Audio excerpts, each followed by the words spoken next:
Hello, entrepreneurs, and welcome to the Possibility Partners Show.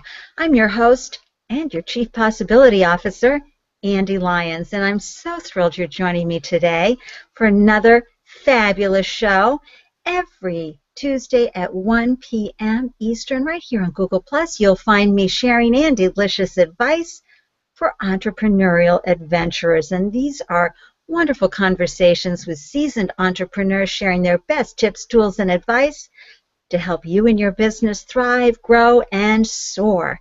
Because you and I both know whether you are a solopreneur or a business owner with 100 employees, the role of CEO can be lonely. And I'm so thrilled you tuned in and you're watching the show today to grab some inspiration, some tenacity, some courage, some hope, whatever it is that you need to keep going on your journey and to keep thriving in all the ways that our wonderful guests and our wonderful conversations will help you do.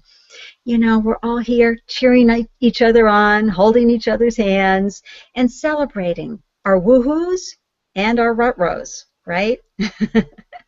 And I invite you to stay tuned in by subscribing to my YouTube channel, Andelicious Advice, and swing by my website, andelyons.com. You're going to find all sorts of products, services, videos, past shows, everything you need to help you and your business glow. Speaking of glowing, we have a phenomenal guest today, Meridith Elliott Powell. She is a business growth strategist, a keynote speaker, an author, and she's going to be talking about her favorite subject, the new economy, and how we can all put her ideas and advice to work to make sure our businesses, again, thrive and grow. And I got to tell you, this is a glowing goddess that is so amazing. She's tuning in today from Waikiki Beach in Hawaii. Hello, Meredith. Hello, or I should say aloha, I guess, right? Exactly. It's so exciting to have you on the show today. Thank you for joining me. Well, thank you for having me. I'm sitting here making a list of all the books I've got to read looking behind you. I know. These are just a few fabulous tips to help us all stay. Oh, it's all about the mindset as well as the tool set that we use in our businesses. Meredith, you know, you've got an extraordinary story about how you became an entrepreneur. Please share with everybody. What was it that compelled you? Did you see signs of this when you were a kid, or did it happen that you evolved into entrepreneurship? You know, that is such a great question. I was the kid having the garage sale, selling everything my parents owned, organizing everybody, and reading the Wall Street Journal probably by the age of 10. But I went into corporate America just like everybody else. I always thought that I would work for somebody. But the longer I stayed in, the longer I did things inside corporate America, I realized that what I'm passionate about is growth and change. And when you are passionate about growth and change, it's better to set your own timetable. It's better to be the one driving it and in control. I also realized, I think somewhere around 30, I've got control issues. And if you have control issues, maybe it's better to be in business for yourself. But I was much more passionate about the journey than the goal. And I think if you're more passionate about the journey and the experience, you are an entrepreneur stamped on your forehead.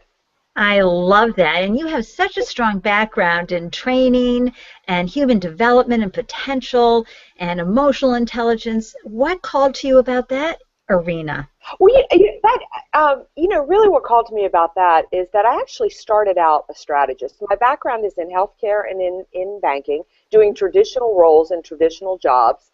And I am a fly-by-the-seat-of-your-pants kind of girl. So I was one who really fought strategy and having a plan. And then I worked with a wonderful mentor who taught me the importance of that. And so then I really bought into the whole idea of the importance of strategy and the importance of plans. But truth be told, if people can't get along, if they can't communicate, if they're not working together as a team, then no plan is going to get you to the end game. So it's really very much a combination of both. So I sought certifications in both strategic planning, emotional intelligence, team building, and those types of things. People want to succeed for you, but they've got to have direction, and they've got to have the ability to understand how to contribute to your team. Right, and especially the communication and connection factor, Uh, right? And especially going forward with our millennials, correct? oh, absolutely. Whether it's internal and building your team or whether it's external and attracting customers, communications is way underrated. And getting people to feel part of community and a part of your organization. Again, whether they're your customers or your team. You know, this whole idea of millennials, I just think millennials are smart enough to say, I'm not working here unless you've got that. But the truth is, everybody wants that experience. It's Everybody true. wants to work in a place where they feel a part of it. And I recall listening to at least some of the local HR folks in the large corporations around the Boston area talking about 5 or 6 years ago, being aghast at the millennial state of mind and just saying, well, we're just going to have to shift because it's not going to change. What I what I found fascinating about your work, though, is that you also got right on the speaker circuit, and you're very involved with speaker associations. How did that happen? Because a lot of entrepreneurs want to know, how is it to be out there speaking? What called you to do that, and how did you become such a great speaker? Well, I was actually minding my own business, doing my strategic planning, helping people design their businesses so they grow and they change, doing my coaching practice. And I had a lot of success. And slowly, people said, would you come and speak to our organization? And so I did where I suggest everybody start with your Rotary clubs, your Chamber of Commerce, those types of things. And then somebody said to me, have you ever attended the National Speakers Association? Never heard of the National Speakers Association. And I went, and unbelievable organization. I didn't realize you could speak for a living. But let me tell your entrepreneurs, the power of speaking, whether you do a workshop, a 20-minute talk, it positions you as the expert. Rightly so, because to speak about your topic, you've got to know your topic. So I highly recommend anybody, there's a local organization close to you, get involved, get active, learn to speak, because it forces you to be at the top of your game. That's right, and I say that right here at Hangout. There's always at least Yes. 20 folks watching live. There's nothing like cinematic tension of being Yes. live. And Yes, exactly. a podcast will do that for you too and help you hone those skills if you're a little nervous about going out into the world and in front of live bodies. It's a great way to warm up. You can always, especially with a podcast, you can sit there and read Yes. your script while you get started. Okay, viewers, you have to hear what Meredith is doing after she's done with our show. Share it with everybody. Well, I am actually out here in Waikiki working. If you looked out my window there, that is actually Waikiki Beach, and I'm here to do a keynote, a couple of workshops, and a couple of days of training. So yes, entrepreneurs, go out there and speak, because the best part is that you travel to amazing parts of the country, meet amazing people, all while getting paid to do it. Well, awesome, and you're clearly a cheerful, upbeat person with dynamic energy. Is there any particular daily practice that you use that really helps you bring your energy to the forefront like that? The thing that I do every day, and ironically, I'm speaking about it out here because we're talking about how in today's world you get it all done. And I am very mindful of managing my energy versus managing my time. I think time management is really a waste. There's 24 hours in a day. There's only so much that we can get done. But I know what gives me energy. I know what infuses energy back into me. And when you pepper that through your day, for example, I got up this morning and the first thing I did was go take a long walk listening to my favorite music down on Waikiki. That puts me in a great mood to start my day. At lunchtime, I've got a call set up with one of my very favorite girlfriends because I always get lonely on the road. And after work, I'm going to take a little hike up Diamond Head. But whether it is, eating something that you love or calling a friend or just getting out and walking around the building, I am not talking about more than 5 or 10 minutes. But manage your energy, not your time, because the face you take into the world, the energy that you project is going to dictate your success. And the great thing about that, Ande, is you control your energy.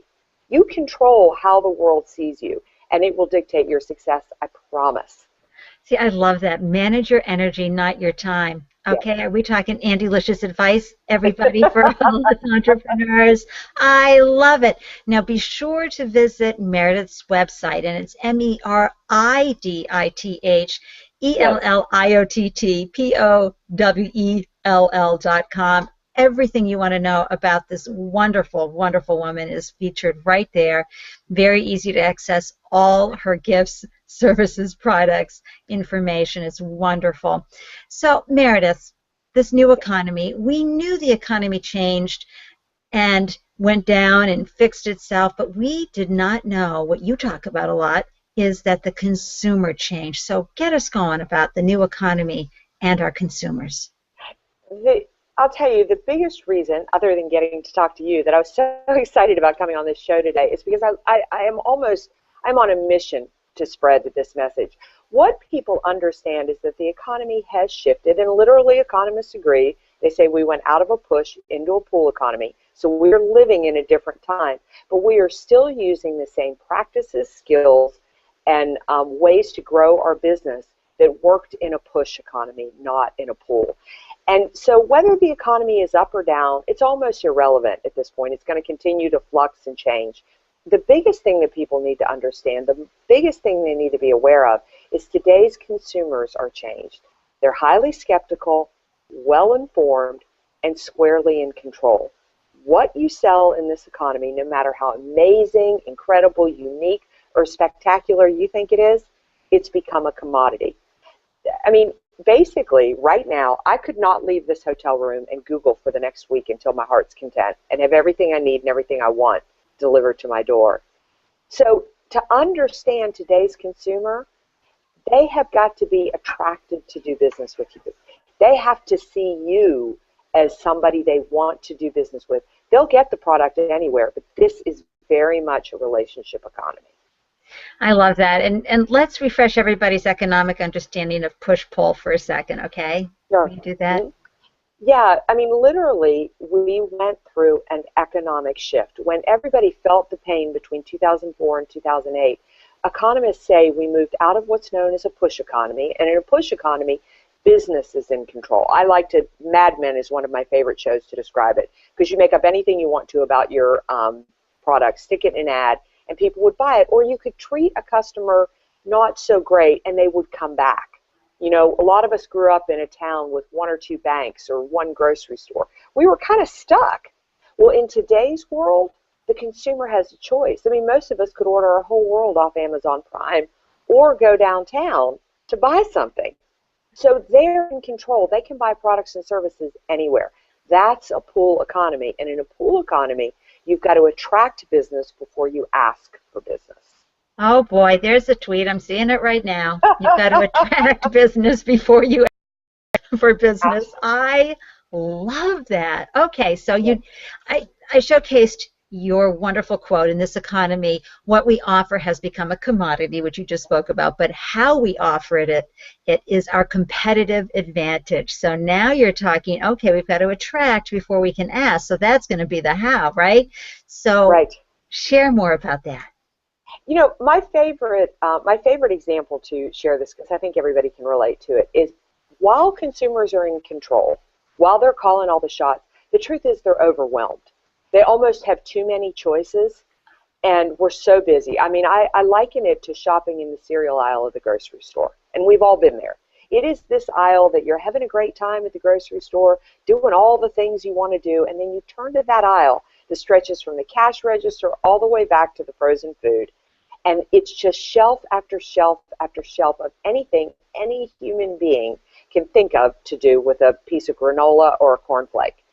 And you just stand there wanting to cry because they all look the same, right? Yeah.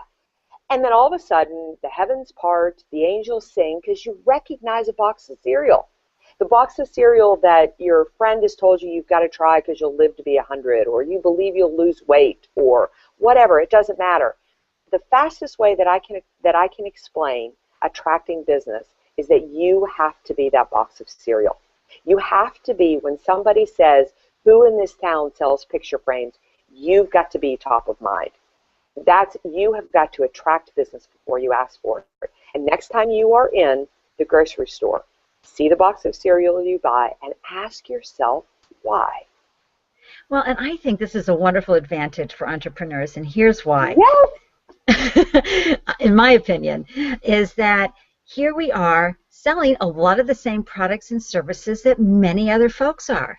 Yes. So it gives us a chance to really stamp our uniqueness and stop comparing ourselves with others and focus on attracting who's going to resonate with you, right? Right, right. It's also a great example for entrepreneurs, because if you back yourself up and really focus on creating an amazing experience, your customers will talk about you.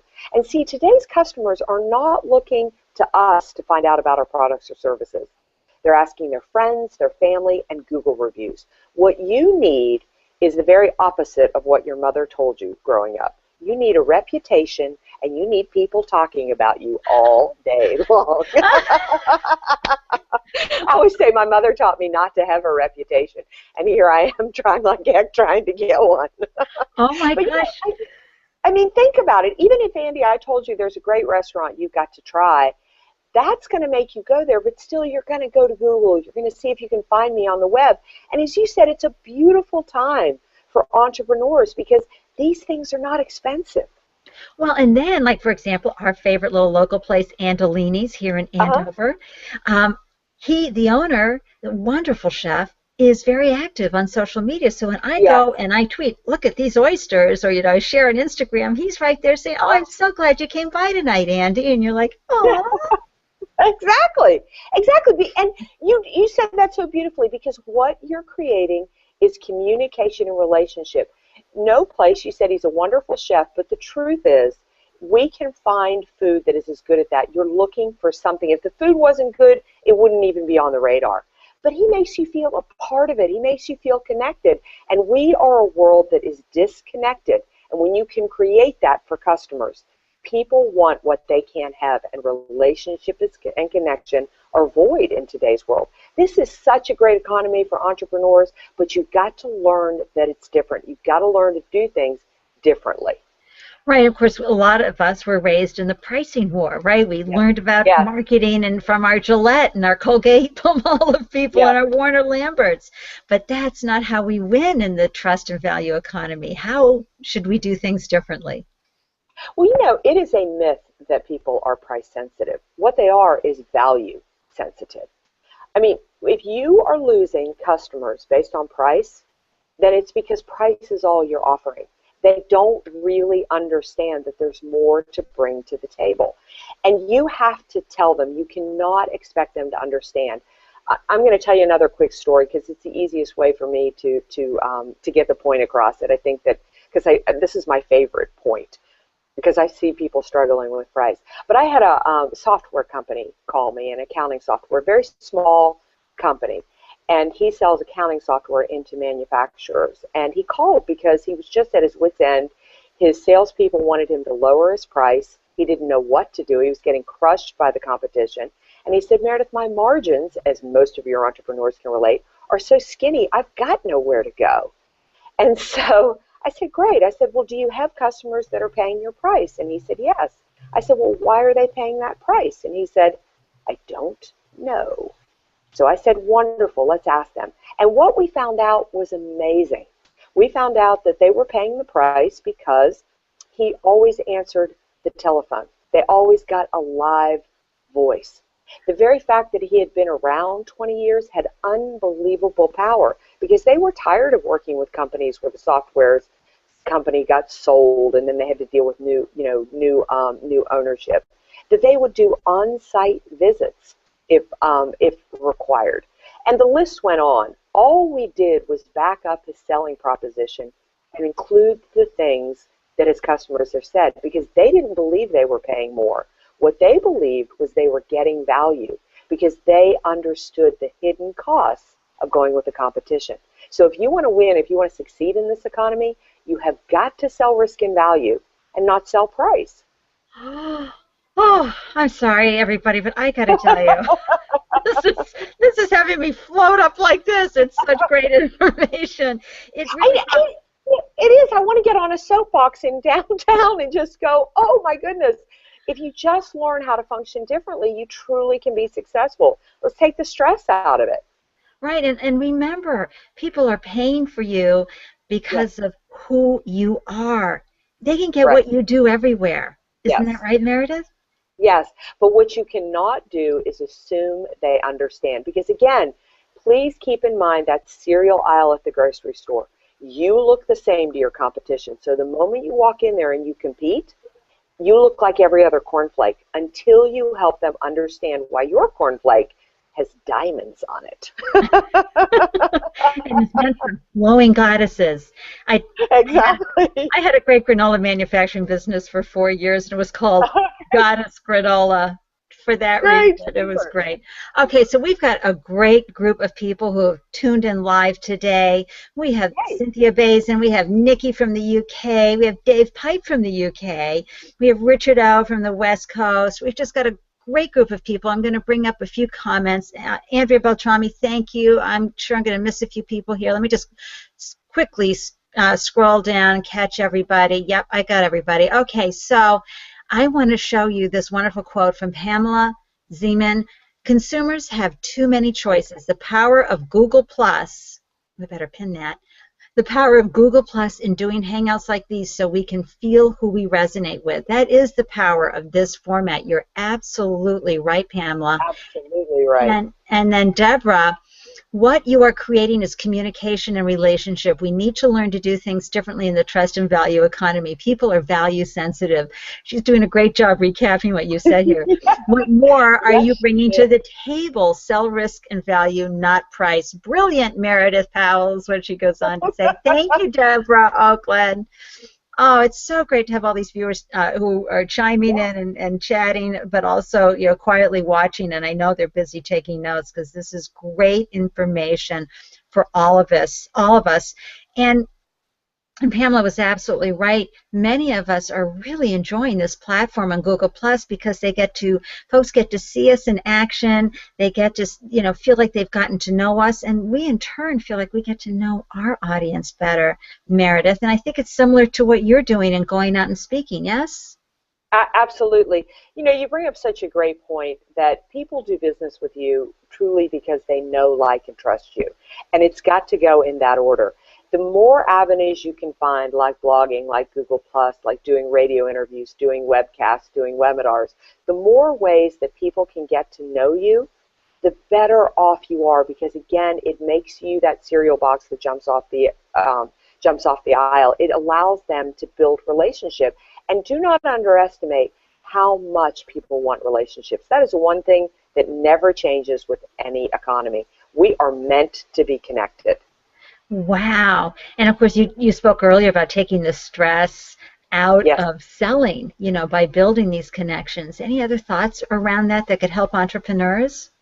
Yes, one of my biggest is that to understand that sales is a lifestyle, it's not a task. And so selling is something that you ought to be doing every day. And I realize I'm using a very dirty word like selling. But I want to reframe. I want to shift a paradigm when it comes to selling. I don't want you to be invested in closing the deal. I want you to be invested in helping, in really asking questions and listening to people in what they've got going on, what they need, and helping them accomplish their goals. If they buy from you, bonus. If they don't, no big deal. I mean, you need to be out having conversations every single day. It's a lifestyle. You do that and the work will come. I love that. And of course, people talk about being authentic and transparent. In fact, those two words are really getting kind of overused. Yes. But there's, you want to be authentic and transparent as long as that's in alignment with your brand. Yes? Yeah. Yes. The way that the strategy of winning in the trust and value economy works is that it really is about building relationship first. So I'm teaching a sales class actually out here, and what we're going to be talking about is I want you to have conversations with people and filling people's urgent need. That's where trust is built. So Ande, if I were out talking to you and we're having a conversation and I'm calling on you from a business format, and you told me that your biggest hang up is that you and your husband are looking for some place to hold an event or a party, I don't have anything to do with that in my business. But if I help you, or if I say, hey, I know somebody that you should talk to, in that moment, I say to you, you matter, I heard you, and this relationship will always be more about you than it is about me. Selling is about having patience. Believe me, if you have patience, if I build that with you, you'll trust me. You'll buy anything I offer you because you believe I have your best interest at heart. That's probably the biggest mistake that I see salespeople make today. They're trying to fill their agenda rather than their customers or prospects. Absolutely. And we talked about this last week with Andrea Waltz, the Go for No Yes. goddess. Yes. and it really is about, no doesn't mean not ever, it just means not now. And again, you were right to bring up opportunities where you can be helpful, where you can have Yes. that connection and relationship along the way. I know Stepan Hovnanian does a wonderful job with his blog posts. I mean, my gosh, that guy has rich content going out there all the time. Yes, yes, yes. I always say that with value, it's about, that no means you didn't create enough value. And so it's truly time for more conversation with your customers. They don't understand why they ought to buy it. So it just means you just haven't created the level of urgency in them. And that's fine. The time will come. Absolutely. I mean, the instant transaction days, they're just not happening again unless you're an amazing product that comes out that blows everybody's mind, and you're big on Meerkat all of a sudden. There's a good app that's really doing well right now that everybody wants to have. But for the most of us, it's time in and the patience. I love that point.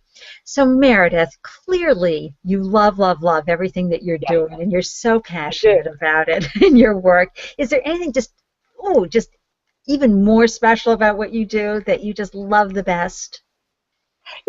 I love every area of my business, whether it's coaching, whether it's keynoting, or whether it's consulting. I love absolutely every aspect. But the biggest key for me is that I am blessed to be on the forefront of change and watching. When I am in front of an audience and I watch those points start to hit, and I know that people are going to go back and put them into place, and then they email me or they reach out to me or something and tell me the success that they've got, that is the best. Yeah, I think we can all just put a hand over our heart and go, oh, thank you for that experience. I'm so glad I reached and helped someone today. That's wonderful. And what do you see on the horizon for the possibilities with your work right now? Well, right now I'm working on a new book called Just Own It, Redefining Personal Responsibility. And it is the book that is the natural outgrowth of winning in the trust and value economy. Once you understand how to get yourself on board with this new economy, how do you engage your team? Employee engagement is disengagement's at an all-time high. So this is about really the fact that just like I felt like people were approaching the economy wrong, I think they're approaching employee engagement, making it much harder than it has to be. So this is about turning employee engagement on its head. Okay, so the minute that's out, I want you back on talking about that. That is so I would love to. You think I'm passionate about this topic. Wait till you see the next one. Well, I can imagine because, it's not just if you have employees. A lot of us have freelancers that we need to make sure that they show up in a way that really works for us in our business, right? Yes, and I want people to see personal responsibility as a freedom rather than a burden. And again, decreasing the stress of this economy and putting you in the driver's seat and in control. Oh my gosh, and if you guys want to see Meredith in action, hop up onto her YouTube channel. I put the link in the event. I'll have it in the archives. And you can get just so jazzed listening to her there as we are today, because this is such great information. And you can find Meredith, of course, at meridithelliottpowell.com, her website, and all over Google+, Twitter, Facebook. I even included, everybody, a link to her keynote information, because I know you know an organization, or maybe you're working with an organization that would love to bring Meredith in and share this wonderful energy combined with this phenomenal information. I'd like to take this moment in the show, Meredith, and just do a quick shout out to folks who came by and said, oh, I can't wait to watch the replay, but I can't show up live. And that's fine, because you know how I feel, entrepreneurs. I love that you're focused on your work and that you can watch the replay when it's convenient for you and your work. So that's great. But a quick hello to Virginia Parsons, Cheryl Varellin, Cherie Valentine, who usually watches while she's cooking dinner, Nazim, I know, isn't that great? Nazim, and Ray, you were able to show up, which is so exciting. Frank Gainsford, oh, thank you for sharing the show. And many of you out there, thank you. And, of course, my live audience, your comments today, your energy, so inspirational, so insightful, and thank you for sharing this moment with Meredith and with me, because you bring so much to the equation too. Next week, that's the 31st of March, I have Lorraine Kwai on the show, and she's a former FBI agent, and she talks about mental toughness, and she's going to be sharing her best secrets to help us keep our mindsets positive. I can't get over what she learned in the FBI, Meredith, about how to stay positive and keep the mind focused. She's amazing. So that's March 31st, 1 p.m. Eastern, right here on Google Plus on the Possibility Partners Show. Any last words before you go back out into the wonderful Waikiki Paradise Island experience today for our viewers, Meredith? Just thank you so much for having me on. This has been fantastic, and just that I would really express to your viewers that this economy can start working for you. You just need to learn how to understand how the economy shifted, how it shifted the consumer, and reach out and connect with me, please. I love to blog. I love to talk. So please reach out and connect with me on social networking and ask me any follow-up questions that you've got. Oh, isn't that great? And for those of you who are live, come join us in the Afterglow chat. We have such a good time. It's just an impromptu conversation with your other remarkable entrepreneurs, and of course with Meredith and me. We'd love to see your shining faces. There's no recording going on, so it doesn't matter how you look or sound. We just love that you're there. Thank you, entrepreneurs, for having the courage to pursue your dreams. You know I'm in awe and wonder of you. And again, connect with me at Ande Lyons on Twitter, my favorite social media platform. Is where you'll find me. Also on Google Plus, Facebook, Instagram, Pinterest. I'm an equal opportunity social engagement person. In the meantime, I'll see you all next week. Thank you so much for tuning in. You want to do another quick what's the opposite of aloha for Hawaii? You want to say goodbye to everybody? Mahalo, mahalo, mahalo. That's great. Okay, everybody. Mwah. See you next week. Thank you so much for tuning in. Bye.